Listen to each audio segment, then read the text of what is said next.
Mais on a encore ce problème-là, on a cette éducation-là qui n'est pas encore ancrée. On ne l'a pas encore.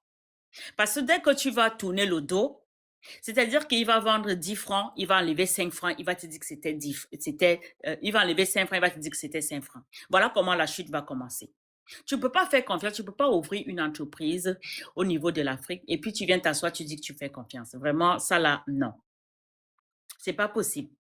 Pour l'instant, en tout cas, j'espère bien que dans les années à venir, on pourra effectivement avoir confiance les uns aux autres et se dire que voilà, il faudrait qu'à la fin de l'année, qu'on puisse avoir un chiffre d'affaires de temps. Et si on a un chiffre d'affaires de temps, tout le monde est gagnant-gagnant.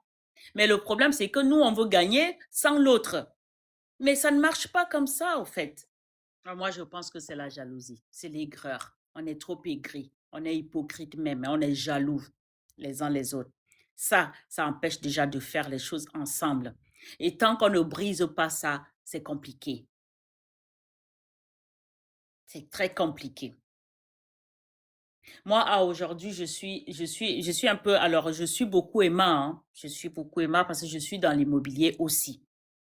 Alors, à aujourd'hui, je suis souvent recalée dans certains projets où j'ai même peur de dire à quelqu'un, bah, écoute, pourquoi on ne se mettrait pas ensemble, acheter un terrain ensemble et faire une structure ensemble pour pouvoir effectivement euh, prospérer ensemble.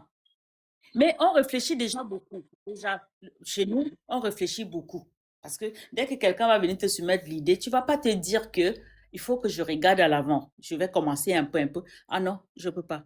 Je vais prendre l'argent où? Je vais. Et si ça ne marche pas, on est déjà négatif aujourd'hui. Si ça ne marche pas, mais tu peux pas commencer à dire que si ça marche pas, on n'a même pas essayé. Si tu n'essayes pas, tu ne sauras pas. Alors que ce que je sais avec exactitude, c'est que si honnêtement, on se faisait confiance les uns les autres, on serait loin à aujourd'hui. On serait très, très loin à aujourd'hui. Mais on est vraiment individualiste. On ne se fait pas confiance les uns les autres. On est toujours là à trop réfléchir. Alors que dans la vie, il faut foncer. Tu essayes. Si tu échoues, bah, tu te relèves. Au moins, tu as essayé. Tu sais que tu as essayé. Mais si tu ne veux même pas essayer, Bon, je ne sais pas si Zouglov a quelque chose à dire dessus. Ben, mais moi, je pense que avant de fonctionner en association, hein, il faut d'abord faire ses preuves toute seule. Le fait de se mettre ensemble, pour moi et pour ma petite personne, ne marche pas en Afrique parce que euh, il y a beaucoup de raisons. La première raison, c'est que je prends l'exemple pour quelqu'un qui n'a que 10 000 francs et qui vient mettre les 10 000 francs pour que vous créiez une société ensemble, il est sous pression en fait. Voilà. Donc moi je pense que ça revient toujours à ce qu'on disait, il faut des capitaux. Il faut des capitaux. Voilà pourquoi moi je dis, pour se mettre ensemble, il faut d'abord faire ses preuves seul, se constituer un bon capital. Parce que lorsque tu te mets ensemble, lorsque tu prends par exemple 10 millions, tu mets dans une association pour faire un projet ensemble, tu ne dois pas attendre tout de suite que ça te rapporte des dividendes. mhm, C'est un argent qu'à un moment donné, tu dois même d'abord oublier, que tu dois même être prêt à perdre, en tout cas. Et ce n'est pas le cas de la plupart des Africains. On est sous pression, on fonctionne sous fonds propres, on n'est pas soutenu par nos banques. Ça fait que, voilà, les choses vont de travers. Parce que même quand on traite nos familles ou nos connaissances en Afrique de malhonnêtes, parfois c'est pas volontairement, hein. Parce que quand tu confies un business à quelqu'un, ça trouve que depuis 10 ans, il a les problèmes de 5 millions. Tu lui confies un projet de 2 millions, il va t'enterrer tous les 2 millions pour résoudre les problèmes qui sont en attente depuis des années. Donc, c'est une société qui doit se construire sur toutes les sphères, sur tous les domaines en fait. Mentalement, financièrement, niveau organisationnel, tout, on a tout à construire en fait. Et ça doit commencer par nos États. Nos États doivent, moi j'insiste dessus. Parce que lorsque les États posent des actes forts, On ne va pas aller prendre des exemples très loin. Oui, c'est des exemples à prendre, mais voilà. La Chine, l'Europe, c'est des cas très loin de nous. On voit comment des changements à côté de l'Afrique, chez nous en Afrique, nos pays voisins, on voit des changements qui commencent à être visibles. Oui. Parce que les États commencent à poser, certains États commencent à poser des actes forts. Et le peuple suit. Le peuple suit. Donc, c'est important que... Parce que moi, je prends l'exemple de chez nous au Cameroun. Moi, je suis le premier qui défend le fait d'aller investir en Afrique et de retourner en Afrique. Mais lorsque tu vis dans une société comme le Cameroun, où chaque jour à la radio ou dans les débats télévisés, il est dit que tel ministre a détourné 100 milliards, tel ministre a détourné 200 milliards, la Kangate, machin, tout ça. Vous pensez que le peuple qui suit ça, le peuple copie juste. En fait, c'est un message qu'on envoie à la population que voler, c'est bien. Voler la chose publique, c'est bien. Voler une chose qui est commune, c'est bien. Donc, on ne peut pas, c'est très difficile d'évoluer en communauté ou en association dans ce genre d'atmosphère. Donc, je vais m'arrêter là. Le Bénin, par exemple, le Bénin nous parle. Le Bénin nous parle.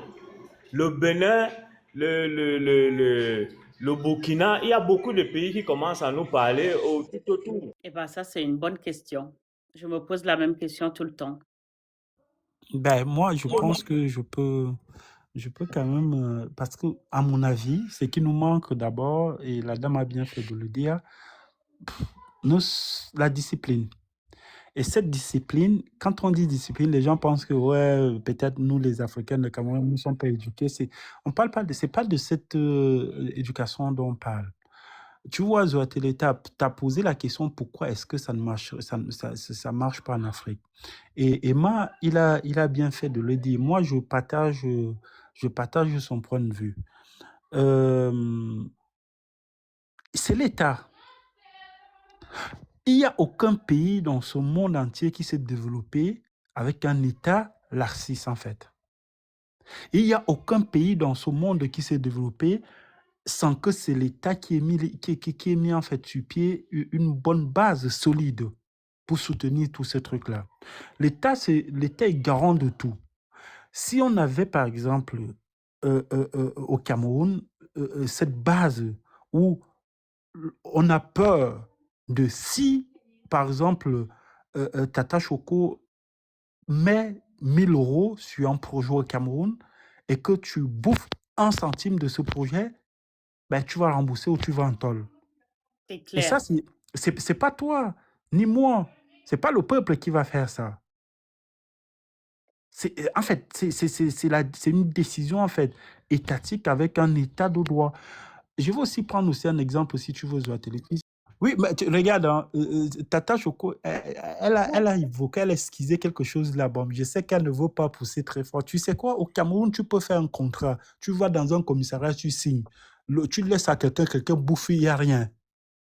Si. Et au final, tu te retrouves à plus dépenser. À plus de pensée. Moi, j'en suis passée par là. Le contrat, tu établis un contrat en due et bonne forme, mais tu te garantis, tu vas arriver, même déjà, pour porter plainte, on va te dire déjà, il faut payer pour porter plainte. Pour qu'on fasse même les investigations, ils sont payés pour ça. Hein. C'est encore à toi de payer. Donc, au final, c'est ce que Chef Bouba a dit. Effectivement, c'est parce que l'État n'a pas mis une bonne structure en place. Je ne sais même pas si c'est Bouba qui a dit ou c'est toi, monsieur Zoétélé. Voilà, si l'État n'a pas bien structuré la base, ça ne donne pas. C'est-à-dire qu'on paye les impôts, mais on ne sait pas où va cet argent-là. Les choses ne sont pas bien structurées, c'est tout. Normalement, si quelqu'un a aujourd'hui, tu es dans ton droit, tu fais les choses clairement, il y a un problème. Prenons seulement le cas ici à la diaspora. Tu penses que tu peux louer un logement et si tu t'en vas, tu ne payes pas le loyer, est-ce que tu as besoin d'aller porter plainte même? Est-ce que tu as besoin de tout ça? C'est parce que ce n'est pas bien structuré, tout simplement. Ouais, ok, d'accord, merci, Joachim. Tu sais, par rapport à, je vais un peu évoquer parce que je discute en fait beaucoup avec avec des personnes qui viennent d'autres contrées, par exemple l'Asie, tout ça. Et j'observe aussi un peu ce qui se passe ailleurs et dans le monde. Nous, au Cameroun, et ça relève toujours sur le fait on est très individualiste en fait dans nos pays, surtout au Cameroun. Tu vois pas, c'est que chacun fait sa part et si Dieu t'aide, ben tu t'élèves, tout ça. C'est comme ça, il y a pas, tu vois pas. C'est-à-dire la base même de la solidarité en fait entrepreneuriale, il y en a pas. On Oui, n'en a pas. On n'en a pas au Cameroun. Et ne nous leurrons pas la face. Il ne va pas y avoir maintenant. C'est-à-dire, je suis toujours étonné d'entendre les Camerounais qui savent très bien qu'on n'a pas une structure, en fait, toujours pas de la solidarité entrepreneuriale, qui s'étonnent quand ils se lancent et disent, ah ouais, pourquoi ça? Non, non, non, on n'apprend pas à manger la viande au bourse à un enfant qui a 20 ans déjà. Il ne mangera pas. Tu vois pas, c'est quand tu commences dès le bas âge, tu sais qu'il faut croquer l'os là, tu sais ça. Et quand tu sais ça, tu peux manger tout ce que tu veux. Alors, qu'est-ce que je voudrais dire par là? Et c'est là où nous devrons, mais avoir un sang-froid de le dire. Nos États respectifs, en fait, en Afrique, je ne sais pas s'ils font exprès parce que ce sont des personnes qui voyagent beaucoup et qui voient, en fait, qui voient un peu ce qui se passe dans le monde entier. Zoatele, tu sais, la richesse, là, l'entrepreneuriat, là, c'est pas le vendeur à Mokolo ou au marché Sadaga ou je ne sais pas quoi qui va le faire, hein. Il faut se leurrer la face. L'entrepreneuriat, c'est quelque chose qui émane d'une bande, en fait, de personnes, des étudiants. C'est des étudiants qui mettent, en fait, un système sur pied et le bas peuple se faufile sur ce que les étudiants auront établi. Je prends un exemple. Et là, c'est le haut level. Tu vois, par exemple, Facebook, Zuckerberg, ça s'est passé comment? C'est des étudiants dans leur chambre, papa, qui font quelque chose comme ça, bam! Et comme il y a la structure aux États-Unis, regardez un peu l'histoire. L'Amérique a mis des milliards et des milliards pour que Facebook se développe jusqu'à aujourd'hui. eh ben, Et observez l'emploi que ça crée. C'est-à-dire, il y a des gens qui sont devenus des multimillionnaires rien que sur Facebook. C'est-à-dire, quelqu'un crée un truc, des gens, parce que créer, c'est penser. Tu vois pas. Et ces pensées, ce n'est pas donné à tout le monde. J'ai dit penser véritablement. Elle n'est pas donnée à tout le monde. Donc, c'est ces poignées de personnes, ces étudiants-là qui doivent innover, qui doivent mettre des choses en place pour que le peuple, le bas peuple, celui qui vend, par exemple, je prends encore un petit exemple. Quelqu'un qui vend, par exemple, au marché central de Yaoundé. Lui, il se lève juste, hein. Il va, il expose sa marchandise, il vend. C'est comme ça. On a toujours fait ça depuis la nuit temps. Or, pour mettre une réflexion derrière cela, les étudiants camerounais qui sont, par exemple, dans le commerce, la communication, tout ça, disent, bon, maintenant, tu n'as plus besoin de te déplacer pour aller au marché central. Moi, je ramène un concept, tu vois, je ramène quelque chose, en fait, sur ton téléphone. Ce site, voilà, je te propose ça. Je propose ça pour que toi qui vends en fait, au marché central, tu exposes tous tes trucs là-bas. Je prends juste un exemple, hein. Ce n'est pas le commerçant. Le commerçant qui vend, lui, ces choses-là, va pas penser à ça. Il va pas penser à ça. En fait, c'est les étudiants qui doivent... Le Cameroun se développera, en fait, avec des ingénieurs camerounais. On doit en avoir plus d'ingénieurs camerounais.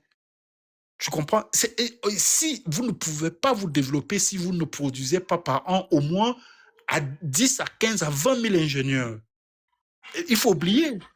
Ben, il n'y a pas de structure. Quand tu es ingénieur, l'ingénieur, ce n'est pas l'individualisme.